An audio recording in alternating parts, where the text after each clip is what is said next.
ಎಲ್ಲ ಗಣರಾಜ್ಯೋತ್ಸವ ಎಲ್ಲ ಜಿಗ ಜಿಗ ಜಗ ಜಗ ಜಗ ಜಗ ಅಂತ ಬಂದಿದ್ದಾರೆ.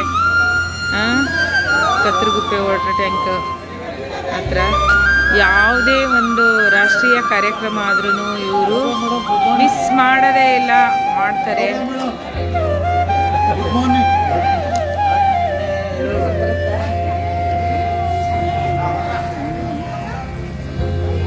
ಬಾಲರ ವಿದ್ಯುತಿ ಮಿಂದು ಕಿರೀಟ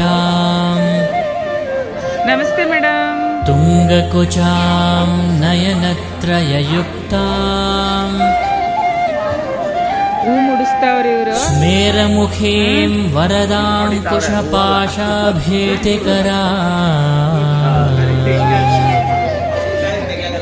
ಪ್ರಭಜೆ ಭುವನೇಶೇ.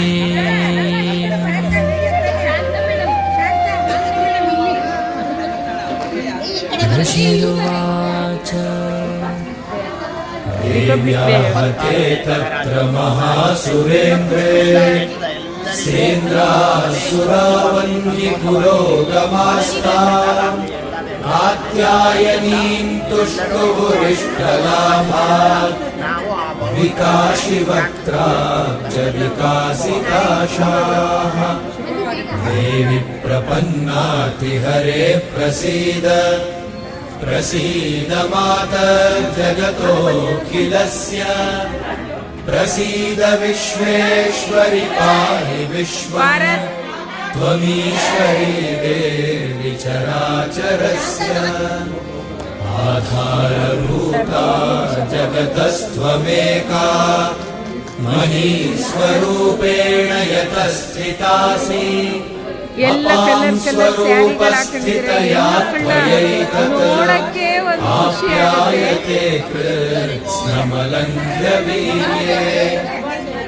ವೈಷ್ಣವೀ ಶಕ್ತಿರನಂತವೀರ್ಯಾ ವಿಶ್ವಸ್ಯ ಬೀಜಂ ಪರಮಾಸಿ ಮಾಯಾ सम्मोहितं देवि समस्तमेतत् त्वं वै प्रसन्ना भुवि मुक्तिहेतुः. विद्याः समस्तास्तव देवि भेदाः स्त्रियः समस्ताः सकला जगत्सु त्वयैकया पूरितमं मयैतत्. काले स्तुतिस्तौर्यपरापरोक्तिः सर्वभूतायना देवी मुक्तिमुक्तिप्रदायिनी. त्वं स्तुता स्तुतये का वा भवन्तु परमोक्तयः. सर्वस्य बुद्धिरूपेण जनस्य हृदि संस्थिते स्वर्गापवर्गदे देवि नारायणि नमोऽस्तुते. कलाकाष्ठादिरूपेण परिणामप्रदायिनी विश्वस्योपरतौ शक्ते नारायणि नमोऽस्तुते. सर्वमङ्गलमाङ्गल्ये शिवे सर्वार्थसाधिके शरण्ये त्र्यम्बके गौरि नारायणि नमोऽस्तुते. सृष्टिस्थितिविनाशानां शक्तिभूते सनातनी गुणाश्रये गुणमये नारायणि नमोऽस्तुते. शरणागत दीनार्थ परित्राणपरायणे सर्वस्यार्तिहरे देवि नारायणि नमोऽस्तुते. हंसयुक्त विमानस्थे ब्रह्माणी रूपधारिणी कौशाम्भक्षरिणे देवि नारायणि नमोऽस्तुते. त्रिशूलचन्द्राहिधरे महावृषभवाहिनी माहेश्वरी स्वरूपेण नारायणि नमोऽस्तुते.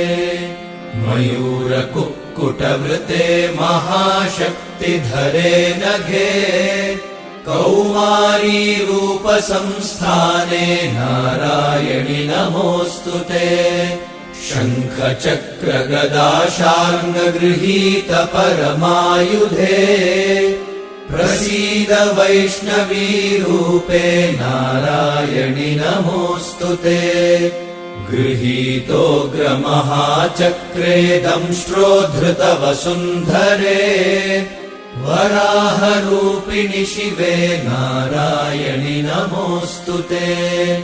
नृसिंहरूपेणोग्रेण हन्तुम् दैत्यान् कृतोद्यमे त्रैलोक्यत्राणसहिते नारायणि नमोऽस्तुते।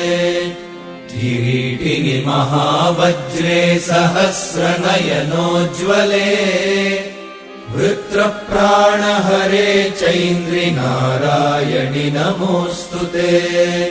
शिवदूती स्वरूपेण हतदैत्यमहाबले घोररूपे महारावे नारायणि नमोऽस्तुते। दंष्ट्राकरालवदने शिरोमाला विभूषणे चामुण्डे मुण्डमथने नारायणि नमोऽस्तुते। लक्ष्मीलज्जे महाविद्ये श्रद्धे पुष्टिस्वधे ध्रुवे महारात्रि महामाये नारायणि नमोऽस्तुते। मेधे सरस्वति वरे भूतिबाभ्रवितामसि नियते त्वम् प्रसीदेशे नारायणि नमोऽस्तुते। सर्वस्वरूपे सर्वेशे सर्वशक्तिसमन्विते भयेभ्यस्त्राहि नो देवि दुर्गे देवि नमोऽस्तुते।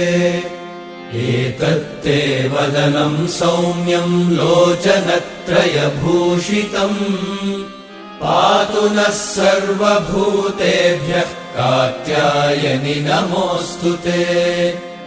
ज्वालाकरालमत्युग्रमशेषासुरसूदनम् त्रिशूलम् पातु नो भीतेर्भद्रकाली नमोऽस्तुते। हिनस्ति दैत्यतेजांसि स्वनेनापूर्यया जगत् सा घण्टा पातु नो देवि पापेभ्यो नः सुतानि वा। असुरासृग्वसा पङ्कचर्चितस्ते करोज्ज्वलः शुभाय खड्गो भवतु चण्डिके त्वान्नता वयम्।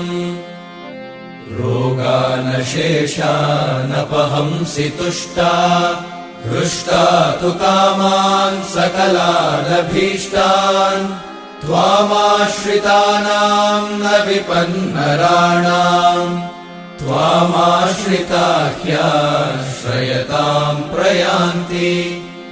एतत्कृतं यत्कदनम् त्वयाद्य धर्मद्विषान् देवि महासुराणाम् रूपैरनेकैर्बहुधात्ममूर्तिम् कृत्वाम्बिके तत्प्रकरोति कान्या। विद्यासु शास्त्रेषु विवेकदीपेषु आद्येषु वाक्येषु च का त्वदन्या। मम त्वगर्तेति महान्धकारे विभ्रामयत्येतदतीव विश्वम्।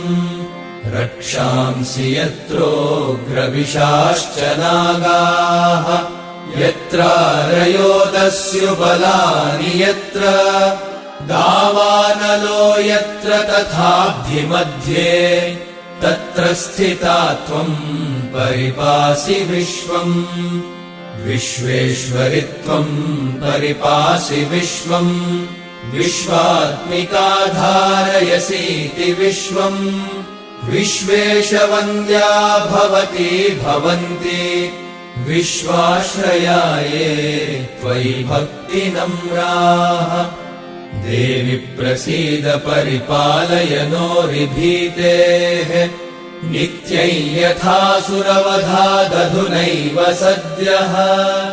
पापानि सर्वजगताम् प्रशमन् दयाशु उत्पातपाकजनितांश्च महोपसर्गान् प्रणतानां प्रसीद त्वं देवि विश्वार्तिहारिणी त्रैलोक्यवासिनामीड्ये लोकानां वरदा भव त्रैलोक्यवासिनामीड्ये लोकानां वरदा भव त्रैलोक्यवासिनामीड्ये लोकानां वरदा भव।